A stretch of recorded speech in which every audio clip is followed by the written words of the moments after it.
Hi అండి. వరలక్ష్మి వ్రతం రోజు పొద్దున్నే హడావుడిగా ఉంటుంది కదా! అలాంటప్పుడు ఒక్కసారి రైస్ వండేసి నిమ్మకాయ పులిహోరని అలాగే పరమాన్నాన్ని ఎలా చేసుకోవాలో చూపించేస్తాను. ఇప్పుడైతే నిమ్మకాయ పులిహోరని ఎలా చేసుకోవాలో చూపిస్తాను. పరమాన్నం రెసిపీ నెక్స్ట్ షార్ట్‌లో పెడతాను. ఇప్పుడు కుక్కర్ గిన్నె తీసుకొని పరమాన్నానికి పులిహోరకి రెండిటికి కలిపి ఒక గ్లాస్ బియ్యాన్ని వేసుకొని వాష్ చేసుకొని 2 గ్లాసుల నీళ్లు వేసుకొని కుక్కర్ మూత పెట్టేసుకొని స్టవ్ మీద 2-3 విజిల్స్ రానిచ్చుకోవాలి.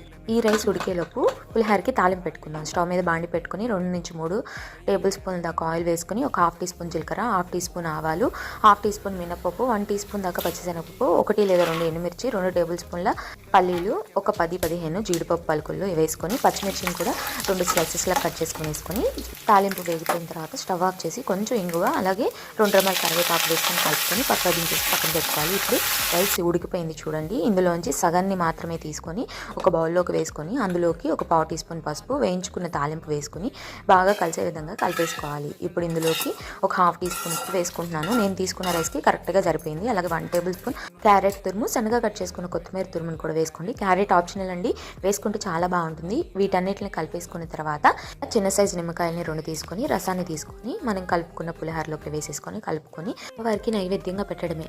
సో ఈ రెసిపీ ఇంకా డీటెయిల్డ్గా కావాలంటే నేను కింద ట్యాగ్ చేస్తాను, ఫుల్ రెసిపీ ఉంటుంది, ఒకసారి వెళ్ళి చెక్ చేసేయండి. వీడియో నచ్చితే లైక్ చేయండి, షేర్ చేయండి, సబ్స్క్రైబ్ చేయండి. మిగిలినంత పరమాన్నం ఎలా చేయాలో నెక్స్ట్ షార్ట్లో చూసేయండి.